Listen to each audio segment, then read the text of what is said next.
la question des vérifications, à chaque fois, il faut couper le moteur. Donc là, le moteur est arrêté, on coupe complètement le contact et on va avoir les 2 derniers chiffres du compteur qui apparaissent. Donc question 63. Les feux, ils sont tout à gauche ici. Donc c'est pas la manette qu'il y a là, hein, c'est vraiment ici. On a plusieurs positions. Là, ils sont éteints. Mode automatique. Les feux de position juste ici, ils viennent de s'allumer. Feux de croisement, on tourne, ils sont ici. Et après, on peut rajouter le feu de brouillard arrière. Donc il y a juste à prendre, on tire sur la manette et normalement il s'allume en orange. Là, je suis en feu de croisement et je vais allumer les feux de route. On pousse vers le tableau de bord. Et du coup, le voyant bleu qui est ici, il reste allumé. Pour faire un appel lumineux, on prend cette commande là et on ramène plusieurs fois, on a le voyant bleu qui s'allume.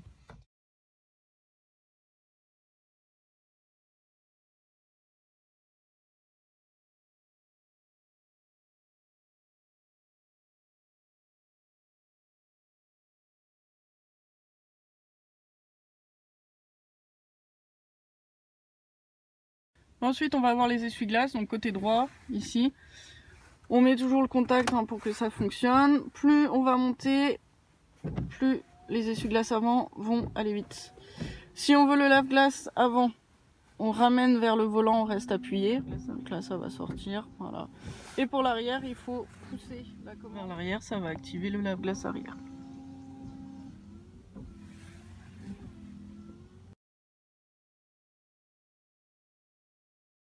Donc pour les voyants sur le tableau de bord, il faut toujours mettre le contact. On le met, il y a tout qui s'allume. Et s'il s'éteigne, hop, on éteint et on rallume à chaque fois. On a le voyant de batterie qui est ici, le voyant de diagnostic moteur ici, la température moteur juste là avec le petit voyant. De l'autre côté, on va avoir la jauge à essence ici. Donc, je vais éteindre et rallumer. On a les pneus, juste là, c'est le voyant qui est ici. S'il y a un souci, un pneu dégonflé ou abîmé. Ensuite, on va avoir le frein à main. C'est le petit P qui vient de s'allumer. Juste au-dessus, le liquide de frein en rouge, ici.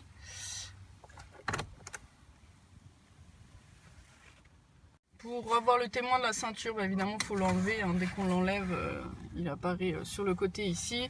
Et pour avoir le témoin de la portière ouverte, il faut démarrer le véhicule. Et une fois qu'il est démarré, si on ouvre la porte, ça va être affiché.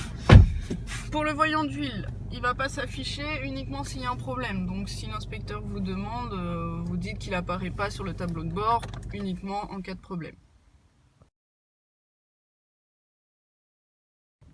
Ensuite, on a les airbags de sécurité. Donc au niveau du volant, ici il y a un airbag, on voit, c'est écrit ici. Et il y en a un côté passager, il est juste ici, c'est écrit aussi airbag, il est ici. Il n'y a pas de bouton pour désactiver l'airbag passager sur cette voiture.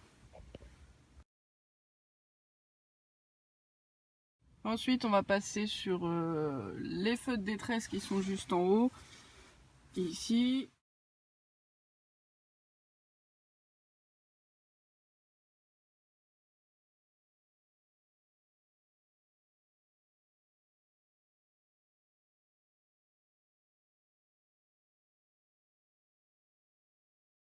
Ensuite, on va peut-être vous demander de trouver la commande de régulateur de vitesse ou limitateur de vitesse.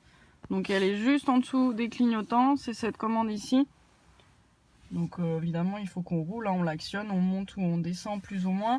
Régulateur de vitesse, c'est fait pour réguler la vitesse. Si on la met à 90, on restera à 90. Alors que le limitateur, c'est fait pour limiter la vitesse. Donc si on la met à 90, on ne pourra pas aller au-dessus du 90.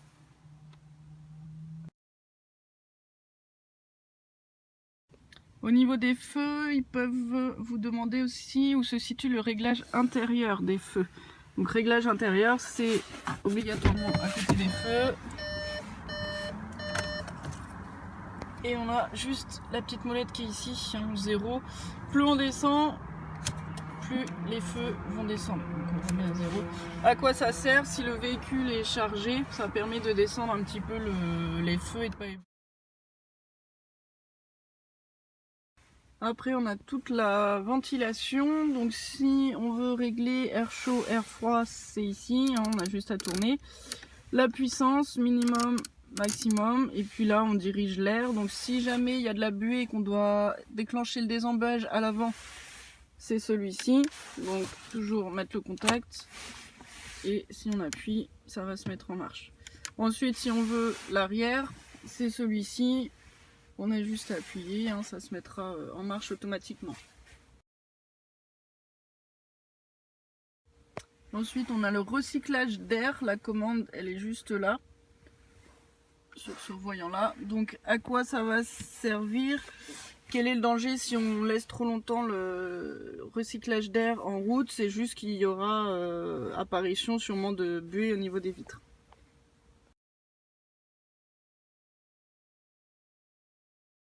Donc si on vous demande de mettre le rétroviseur intérieur en position de nuit, là il est déjà activé, tout simplement c'est le petit bouton qu'il y a là, on-off.